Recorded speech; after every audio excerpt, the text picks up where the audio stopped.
On today's show, how the Houston Rockets got their 9th straight win against the Portland Trailblazers. An ugly first half, but Jalen Green stepping up in a big way in the second half of this game. We're going to break it all down for you coming up right here at Locked On Rockets.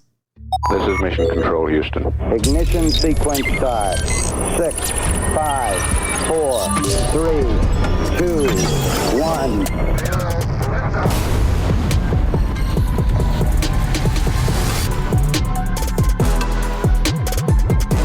What's up and welcome to another edition of Locked On Rockets, your daily podcast home for everything Houston Rockets basketball. As always, I'm your host, Jackson Gatlin, native Houstonian and credentialed media member. I'm also the host of Locked On NBA Mondays. Be sure to follow along on Twitter at JT Gatlin and the show, of course, at Locked On Rockets. Free and available wherever you listen to your podcasts, including YouTube. Now, today's episode is brought to you by PrizePicks, the easiest and most exciting way to play daily fantasy sports. Go to prizepicks.com/LockedOnNBA and use code all lowercase LockedOnNBA for a first deposit match up to $100. And as always, thank you so much for being an everydayer and making the show part of your day every single day, whether it's on your way to work, on your lunch break, in the gym. Thank you so much for making the show part of your day every single day. And joining us now is none other than your weekly co-host, NBA draft enthusiast, and diehard Houston Rockets fan, Madison Moore. You can track down on Twitter at MadmanLeaks. Here to talk about the Rockets' 110-92 victory against the Blazers, the team that started this now 9-game winning streak. They got another win against the Blazers in this same stretch of time. And Madison, eerily enough, this game felt very similar to that game that they won way back when at the start of this win streak against the Blazers in Portland, because in that game, the Rockets really struggled in the first half of that game as well, right? It took kind of that dunk in the third quarter from Jalen Green to really wake them up, right? The Anthony Simons poster. No Anthony Simons in this game. I know that was a worry of ours on our last episode, thinking that the Blazers might have a bit of a chip on their shoulder coming into this game. And yet it was kind of the same because the Blazers were just flat out outplaying the Rockets for the first 24 minutes of this one. Yeah, the Rockets came out kind of confused on their switches defensively, was kind of frustrating, and kind of taking these just happy-go-lucky threes.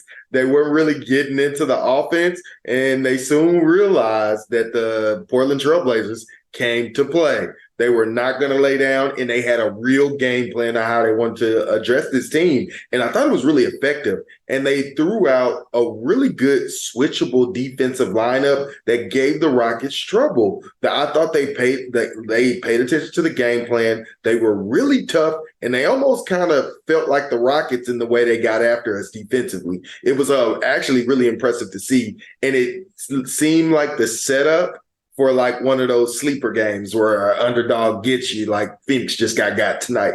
But yeah, so it was really good to see the Rockets get by these guys with their defensive effort and with, honestly, Jalen Green's brilliance. Jalen Green was a two-way star tonight. He really was. And instead of just the ridiculous dunk that we got last game, we got two-way Jalen Green where, honestly, I think him and Thompson was the two best defenders on the court tonight. And if his defense, along with his offense, ignited this Rockets in the third quarter, which allowed us to get our bearings and get the lead and win this game.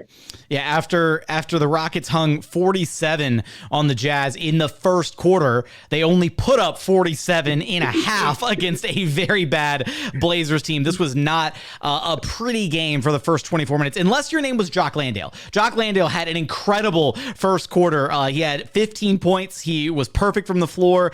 He finished the game with 17 points, 6 of 6 shooting from the floor. Nailed 2 3-pointers back-to-back in the same spot on the court in that first quarter. It was incredible to see. Jock Landale was on one, and the Rockets needed all 15 of those points to even just be like, on the same level as the Blazers in that first quarter. But then, it was a disappointing second quarter, only 19 points scored. Really rough all around, right? Fred VanVleet struggled with foul trouble all evening. It was a really kind of disappointing game from him. He had a really frustrating, disappointing game. Only 5 of 18 shooting, struggled with the fouls. A really rough game from Dillon Brooks in this one as well. Only 2 of 13 shooting. He had some foul trouble as well. This was not the greatest game from the Rockets veterans, but I fully agree, Madison. This game was won in that third quarter when the Rockets responded in such a big way on both ends of the floor. And it really felt like Jalen Green and Thompson kind of carried the Rockets there in that third quarter. I love the way that they came out and opened with, I think it was 3 straight buckets by Amin Thompson to start the third quarter, just kind of opening up his offense a little bit, getting him into some spots where he could be effective on the floor, out of the pick and roll, that kind of thing. And then Jalen, the way that he responded in this game, right? He was 3 of 12 shooting in the first half.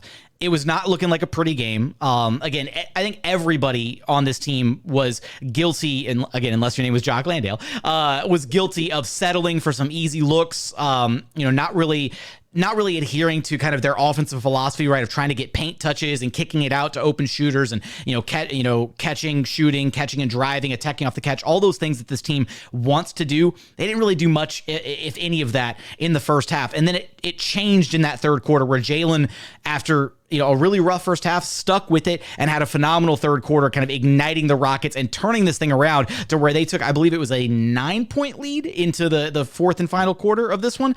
And I mean, from there, they never really looked back at that point. And even then, right, Jalen plays the entire third quarter, gets a rest at the top of the fourth quarter. Fred is running the ship, and then Fred picks up his 5th foul at the top of the fourth quarter. And Ime's like, all right, Jalen, get your butt back in there. I can't rely on Fred tonight. Yeah, he's young and he's a star. And that's what we got, a star performance from Jalen. Tonight really felt like, so for me, a lot has been made about what if this Jalen stretch is real. And I wanted to see how Jalen will respond when his shot wasn't on, when he wasn't going nuclear from the field. So it was really good for me to see Jalen put this team on his back, even though he had a really, really tough first half. And the way he responded is the way stars respond. He responded by putting the team on his back. When Fred went out, Jalen became our primary initiator, and he did an excellent job. Not only did he find his shot, he continued to get downhill with ferocity, forcing fouls to be called, because he was getting hacked the entire game. But of course, with this new physicality, he has to understand to adjust his game. But that did not deter him, and his confidence to get downhill was key, because it got us easy buckets when we needed them, and he also hit some timely threes. But most importantly, Jalen sparked this team energetically with his defense. He got us out running with his stops and steals. I believe he had 4 stocks on the night. And he even in the fourth quarter, I want to say the fourth quarter, had an offensive foul, drew the offensive foul on Scoot Henderson. He D'd up, he moved his body. He was right there in front of Scoot. And Scoot is an explosive, like, tier 1 athlete. He can get by guys. He's big, he's physical, he's fast. And Jalen was right there in his path, legal guarding position, all that, to where when Scoot, like, he couldn't get past him, so he stuck that arm out there, right, kind of stiff arm Jalen a little bit, and it was an easy call for the official to make Natalie Sago right there on the baseline. And that kind of defense, right, that kind of like stick-to-itiveness, right, getting into it, making it tough on Scoot, on the opposing, star player, I guess, for the Blazers. Scoot's not really a star yet, but right, he's their number one guy. Best player on the court. At least with that current lineup, right, the all-rookie lineup that they're rolling out. So he is their go-to guy. So to be able to D him up like that, in the closing stretch of a game where you haven't really been leading by a lot, right? Yeah, at that point, they were kind of comfortably ahead after that big third quarter and kind of turning things around and getting back in control of this game. But those are exactly the moments that you're talking about when you want to see a star lead by example, even on a night where his offense wasn't great. He still finished with 27. It wasn't a super efficient night, but he did it, right? He ground out those points the way that he knew how to do it, and then he showed up on the defensive end.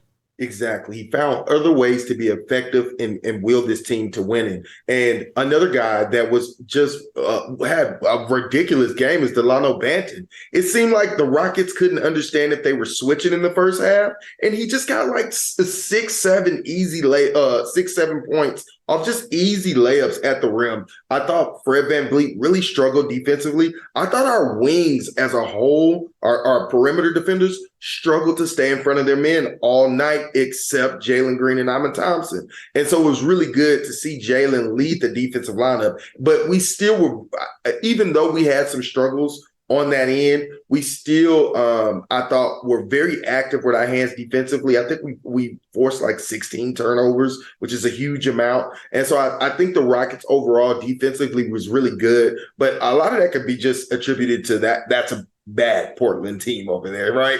And so, but I will say that Jalen took the challenge, say, hey, my shot's not going, but I'm going to continue to be aggressive. And not only am I going to continue to be aggressive, I'm going to bring it on the defensive end and show that I can bring it on both ends of the court. And in a game where almost every Rocket was struggling offensively, except Jock Landale, Jalen brought it on both ends, and the amount of energy it takes to do something like that for the amount of minutes that he played this night, I just have to give him a round of applause and his flowers. This is one of those games that you won't see on the stat sheet how impactful Jalen was tonight, and he literally won us that game.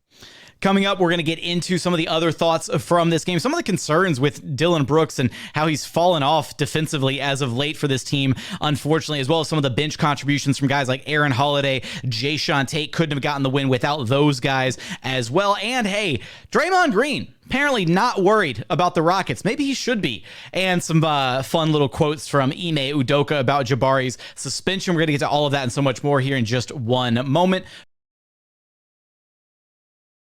First, today's episode is brought to you by PrizePicks. PrizePicks is America's #1 fantasy sports app with over 3 million members. They're the easiest and most exciting way to play daily fantasy sports because it's just you against the numbers. You just pick more than or less than on 2 to 6 players' stat projections and watch the winnings roll in. PrizePicks is so simple to play. You can make your picks and submit an entry in less than 60 seconds. Quick withdrawals, easy gameplay, and an enormous selection of different players and stat types are what makes PrizePicks the #1 DFS app on the market. Plus, it's now demon time on PrizePicks. Demons and goblins are the newest and most exciting way to play at PrizePicks. Squares marked with red demons or green goblins get you different payouts. You can now win up to 100 times your money with as little as 4 correct picks. So if you've been thinking about getting into daily fantasy sports, give PrizePicks a chance. Go to prizepicks.com/LockedOnNBA and use code LockedOnNBA for a first deposit match up to $100. Again, that's prizepicks.com/LockedOnNBA and promo code LockedOnNBA for a first deposit match up to $100. PrizePicks. Pick more, pick less. It's that easy. And continuing on here at Locked On Rockets, your daily podcast home for everything Houston Rockets basketball. Now, really quickly before we continue on with some additional thoughts about this game, things that stood out to us, Madison, I have to highlight here, it's an absolute travesty of the highest order that Jalen Green did not win a back-to-back Player of the Week award. The dude averaged, what was I think 30? It was either 33 or 36 a game. It was like 36 a game, right? Anthony Davis wound up winning the Player of the Week award. He averaged 26 a game. He had like 16 rebounds. They went 3-0. I get it. The stats are there, but Jalen was shooting like 50% on like 12 attempts a game from long distance. He had a couple 40 pieces in there, right? Like this was an insane little three game stretch from Jalen. And I don't know if there's like a rule where the NBA just doesn't hand out Player of the Week awards like back to back, because obviously certain guys like, you know, Luka or Jokic or Tatum, whatever, guys that are like upper echelon stars could probably win the award in their sleep like every single week, you know, especially if their teams are dominant and they've got the record to reflect it. But it is really disappointing that he didn't win a second Player of the Week award. I thought he was very deserving of it.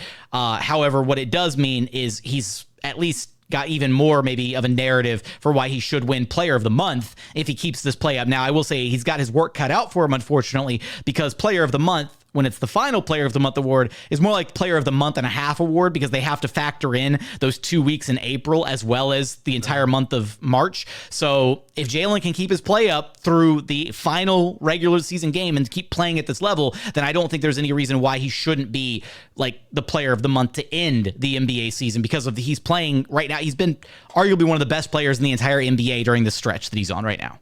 Yeah, I thought it was actually really, really sad. It had to be some type of conspiracy theory. Like, I guess guys can't win it twice in a row, because with like, not only has Jalen been absolutely incredible, the Rockets have like slowly turned into the story of the league, creeping up on the darling Warriors, and it's all been on the back of Jalen's play. And so it was kind of confusing that he didn't get it. We were all shocked. We were expecting that to just happen, especially because he had got it the week before, and his numbers were like, I'd say like twice as good, you know, this week. But it's all good, man. Jalen is going to continue his great play as he did tonight. So we just hope he gets the Player of the Month. We hope we can lead us into the playoffs as well. All right, so I know that we discussed this in our last episode before coming into this game, whether the Rockets would go with Jock Landale or Jeff Green in the starting lineup. Ultimately, they went with Jock Landale, but we also saw stretches of the game where Ime opted to have Jeff Green out there on the wing in place of Min Thompson, and I have to think that that has something to do with kind of some of the spacing issues that we saw from this team throughout this game. How did you overall feel about how the Rockets operated when they did have Jock and Min out there? Because it did feel kind of clunky at times, right? Yeah, I thought it really messed up the spacing. I thought it was it helped Portland's game plan. You could tell Portland was really sinking. They were going to pack that paint. They were going to switch everything. They weren't going to allow, and they were going to give Rockets contested mid-range shots. The Rockets opted to not take those, including Jalen Green. Those were the shots that were available for them, and they tried to finish through 3 and 4 players, which did not end well for us. And we also had some reads that I thought were, if not missed, also were late. We saw them late and tried to get them there, and it was too late. The defense had responded or recuperated, or it turned into a turnover. So it was just overall sloppy play, but I do think it is a bit clunky when you have Jock Landale. And so which gets us to our point. Jabari, you can't be throwing them chicken wings. We need you out there, dog. We need you out there. And speaking of, look, if Jabari is going to throw those chicken wings, Ime Udoka had some advice for him. I guess you could call it advice, because before the game against the Blazers, Ime Udoka had what has got to be like one of the quotes of the year. Like, it's so funny. This dude is like low-key hilarious even when he's not trying to be. But he was talking about Jabari's suspension, and he said, if a guy grabs you, you're going to react, but the throwing punches is the thing. So he'll learn from that. If you're not going to land the punch, you might as well not throw it. Ime really went out there and said, if you go to throw hands, you bet and get suspended, you better at least land a punch. Make them count. That's what we saying. Come on with that soft stuff, man. Like, you try to act hard out there, y'all. Like, just Ime said it perfectly, dog. Like, you know what I mean? Get your money's worth if you're going to get it. But instead, be more smart, Jabari. We need you on the court, dog. We really need you. And I thought his lack of shooting really hurt us tonight. It's the same thing as like fouling in a game, right? Like, if you're going to foul somebody, I hate like ticky-tack fouls. Like, if you got 6 good fouls. If you're going to foul somebody, foul the crap out of somebody, right? Make them know that you fouled them. Knock their ass to the floor. Like, let them know to think twice about the next time they drive to the rim or do whatever, because players will think about that, right? If you go to the basket and you wind up on your ass after a drive, you're going to think twice about the next time before you go to the hoop against a certain team if a certain guy is down there, and if he drops like a shoulder into you or something, or puts you in a little bear hug before you try to go up to the rim, something like that. So I love that message from Ime Udoka. I thought it was, like you said, I thought he said it absolutely perfectly. But I want to give some credit to Jae'Sean Tate in this game as well, because I really thought that his presence, first off, consummate professional, right? This is a guy that dropped out of the rotation completely, was racking up DNPs left and right as Ime kind of settled into his new rotation there, really leaning on Min Thompson and Cam Whitmore before Cam went down due to injury, and obviously before the Rockets lost Alperen Sengun. He basically settled in on a rotation that did not feature Jae'Sean Tate anymore. And a lot of players, might hang their heads, start sulking, be upset, whatever. Not Jae'Sean Tate. And as soon as his number was called, as soon as he needed to be a part of the rotation again, he was there and ready to answer. And he's a guy that very much can turn the tide of a game in your favor, right? I know that there's, some issues with maybe like the spacing when he's out there, and it's not, and his role is a bit duplicative when you've got a guy like a Min Thompson, who's they're both kind of Swiss Army knife kind of guys out there that can do a little bit of everything, but a Min Thompson does a little bit of everything way better than Jae'Sean Tate does at this point. He's bigger, taller, more athletic. So just a more souped up, a supercharged version of Jae'Sean Tate, if you will. But Tate in this game, right, he checked in. He had, a couple quick rebounds. He had some assists. He had a blocked shot and just a series of possessions that were all directly impacted on both sides of the court by Jae'Sean Tate. And that's just the kind of guy he is. When he checks into a game, he can win you some possessions on both sides of the ball very easily. Yeah, I just feel like he's an offensive threat as well. With the team and the bench, especially with 4 guys down, it's going to be some lineups where we're really going to struggle to score. And it's good to have a guy like Tate at the end of the bench that can do a little bit of ball handling, that can do a bit of shot creation in the right context. There was a play where he was just bringing the ball up the court, And the Portland Trailblazers were too worried about the other guys on the floor, and they left a wide open lane for him. And he immediately attacked and got a free open dunk. And those were points that we needed to keep ourselves in the game, to keep the rhythm of this offense going. And it's really just good to have a real NBA player at the end of your bench who can come in and be a productive player. That is literally the antithesis or the essentialness of having depth on your team. And so it's good to see Jae'Sean Tate coming in, ready to go, ready to contribute on his team. And he definitely deserves flowers. I think he's been good this entire stretch since Sengun has been out. And a big part of that, right, is because previously, right, there was the clunkiness of having him and Thompson out there for certain stretches with the bench unit. Now you're seeing a bench unit that is largely, right, Aaron Holiday, Tate, Reggie Bullock, Jeff Green. You're seeing kind of that 5-out spacing bench unit, and oftentimes there's one of Fred VanVleet or Jalen Green mixed in with that group of 4 guys. So Jae'Sean Tate's effectively your only kind of non-shooter now with the bench unit oftentimes, or if, maybe they do line things up sometimes with Jock Landale out there, although Landale knocking down these threes, man. I don't know. Maybe he's been putting in some work with Ben Sullivan, but it's one of those things where, unfortunately, he was like kind of an unfortunate. What am I trying to think? Casualty of just the spacing issues that this team has faced. And again, there's another guy that's a little bit better at all the same things that he's good at, so obviously that guy's going to get the minutes over him. But it's important to remember that he is a quality NBA player, that he can help you win some games. And seeing his minutes in this game along with the other bench pieces, right? Jeff Green, not the monster game that he had the other night, but productive minutes for Jeff Green, important minutes that he was out there being able to kind of fill that void. And despite losing Jabari Smith Jr., this Rockets team was able to get it done, right? It wasn't a pretty win, and the box score would not tell you the whole story because this was an ugly first half for the Rockets, but this is what good NBA teams do, right? Guess what? You had a bad first half, went back at halftime, responded, looked at the tape, figured out what adjustments you had to make, came back out, responded in a big way in the third quarter, and that's exactly what you want to see from this team. Yeah, good grind out win from the Rockets. I thought our guys, of course, all kind of tried to pick each other up, and it was really tough with the performance from Fred VanVleet and Dillon Brooks tonight. I thought, Fred VanVleet dealt with fouls, but even when he was in the game, I thought he really struggled with turnovers. I think he had 4 assists and 5 turnovers, which is completely uncharacteristic of Fred VanVleet. And we needed the efforts of Tate, Landale, and Jalen really to overcome this team, because although we kind of played the third string Portland Trailblazers, we were also missing 4 of our key guys, and our 2 best vets were having a real tough go of it. So that really just made it a struggle for us tonight. But it was good that our other guys have improved in the ways that they can pick those guys up. They can now pick our vets up when they're having a tough night and win that game. Speaking of the vets having a tough go of it, we have to still talk about Dillon Brooks and some of the defensive concerns with him. It really feels like the clock has struck midnight and Dillon Brooks might have turned back into a pumpkin finally. We're going to talk about that, as well as whether or not the Warriors should be worried about the Houston Rockets, because Draymond Green isn't, and that seems like a mistake. We're going to get there in just one moment. First, today's episode is brought to you by BetterHelp.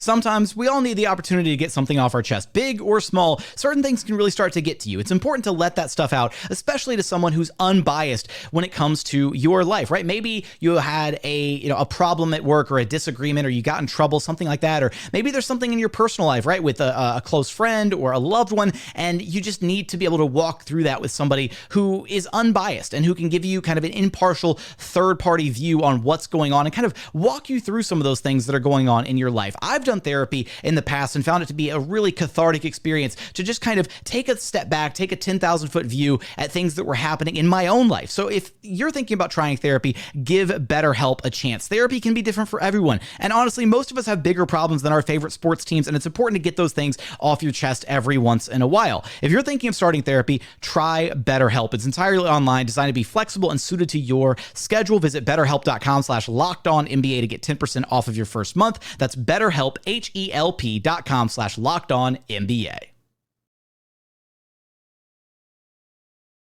And final segment here at Locked On Rockets, your daily podcast home for everything Houston Rockets basketball. Now, Madison, we had talked about this briefly earlier on, right? But this was a game that felt like the Rockets and their kind of defensive identity was a little all over the place in this game, right? They were getting beat on some easy back cuts. There was a lot of miscommunication on some of the switches. I think a large part of that had something to do with, right, the new starting lineup, right? You throw Jock Landale out there. He's a guy that hasn't been out there with some of the starters. And over the course of this winning streak, ever since Alperen and Sengun went down, they had a different defensive identity, right? Where they were switching everything 1 through 5. Suddenly you throw Jock Landale out there. It's back to the scheme where you're not switching 1 through 5 and you're switching 1 through 4. So it becomes a little bit weirder of like, are we switching? Are we not switching?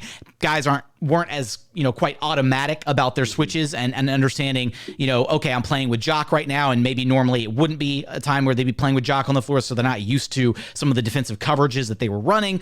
And then credit to the Blazers, right? They were just out hustling the Rockets. They were getting after it better than the Rockets were in that first half.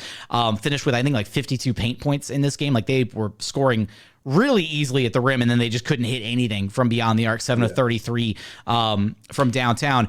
But Dillon Brooks overall, man, first off, not a great offensive night for Dillon Brooks. 11 points, 2 of 13 shooting, 0 of 8 from downtown. It's felt like we've gotten the bad shooting version of Dillon Brooks more often as of late than the good shooting version of Dillon Brooks, which is a concerning trend. It's not something that I like talking about, but it's something that we have to talk about.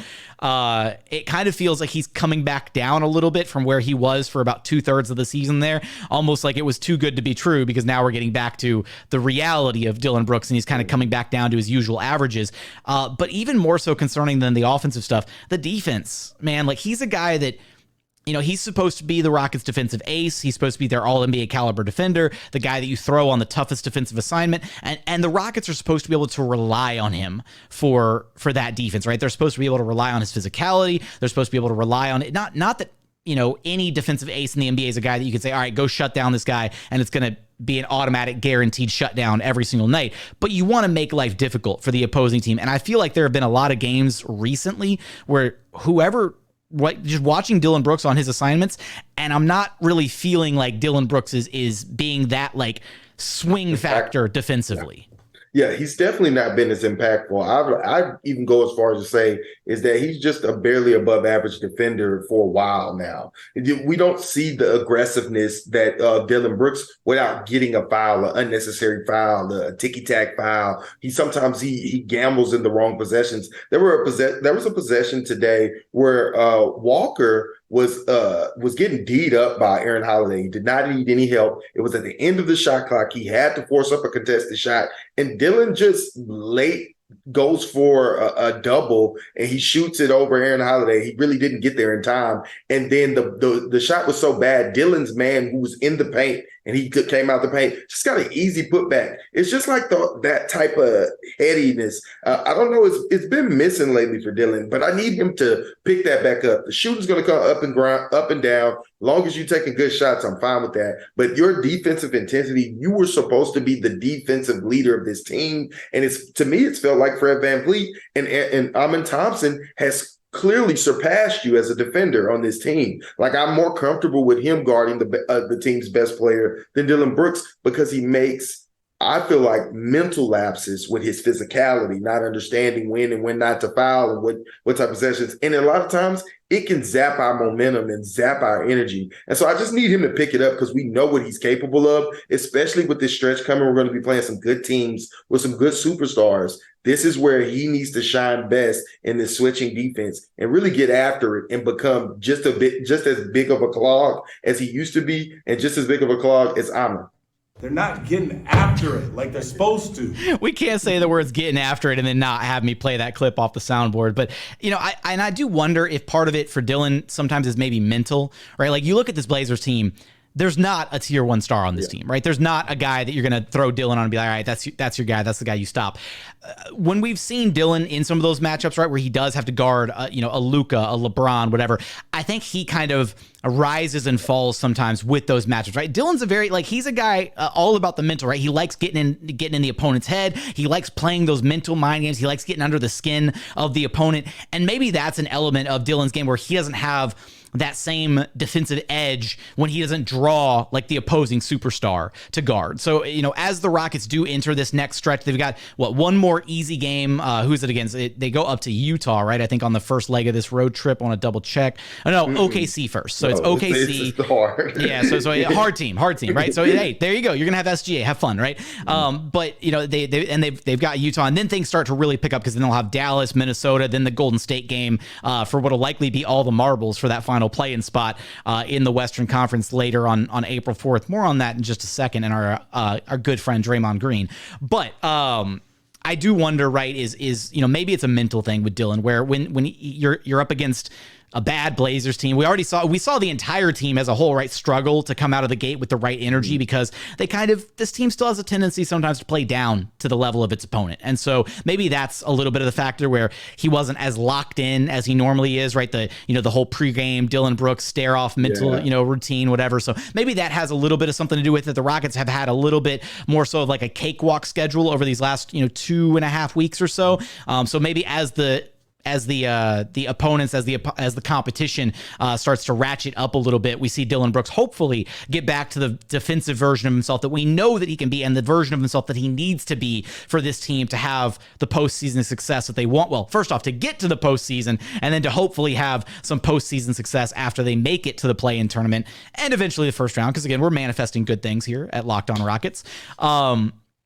Mentioned Draymond Green a couple times, more so than we would ever like to in a Rockets podcast, but he had some thoughts the other day after the Warriors. I think it was after the Warriors loss, where their first loss to, I think it was the Pacers. And these comments. The comments that just made, I thought was just made last night. Oh, was it last? Okay, my bad. Then it was. Yes. Then it was after the Wolves loss. Then right. So a Bay Area reporter, don't have the name unfortunately, but a Bay Area reporter asked Draymond Green his thoughts about the race for that final spot in the Western Conference. This is what Draymond Green had to say. How much are you now kind of tracking the Rockets? I don't give a damn about the Rockets. Excuse me, Draymond? I mean, maybe you should give a damn about the Rockets, seeing as how the Rockets are now a half game back of the Warriors, riding a 9-game winning streak and are about to push you guys out of the playoff picture completely. You see, Draymond Green, that's psychology right there, because you could have just said, hey, I'm not worried about the Rockets. What's going on with this team is about this team, and we need to focus on ourselves, and we take every game serious. That would have been a better response. The fact that you had to cuss when you heard our names, you know what I mean? The fact that it vexed your soul, that it invoked curse words. I mean, we on your mind, boy. You know about mind games. Rent free in the back of your head. You don't like it. And we all know now, bro. We all from the school of trash talk, dog. We in your head, and we know we in your head. And you let us all know by acting lame about it, bro. So just get it together, Draymond, because here we come. April 4th, we're going to see you. I'm surprised we didn't get like an hour-long special on the Draymond Green podcast about his how unbothered he is by the Houston Rockets and how not worried he is about the Houston Rockets in the play-in race. Side note about that April 4th game, we were talking about this before we fired up the show. It is ridiculous that they flexed that national TV game. Who did they flex it to? It was the Sacramento and the Knicks. Oh my God. I think that's the flex. I'm like, man, y'all are tripping right now. Y'all got a built-in playoff game, a regular season built-in playoff game that a lot of people are interested in seeing. Y'all have the biggest storyline developing as a good Houston Rocket team has come on hot. You got the emergence of a new star, and they're about to go head to head. And plus all the history with the Warriors, right? These two organizations have a history, and yet there's a mountain of built-in narratives. ESPN and TNT could get like a week of content on this one game alone in the build-up and lead-up to it, and they flex the Ron game to national TV. This is like whoever's in charge of that scheduling process, whoever's in charge of that decision, completely dropped the ball. The only good news is now when they flex games, I don't think it actually takes away from the Space City Home Network broadcast, which is a good thing because I hate the national exclusives where we can't listen to the Rockets broadcast because shout out to the Rockets broadcasters. Love Craig, love Ryan, love Vanessa. They do a great job with the program. So not being able to listen to them does suck sometimes.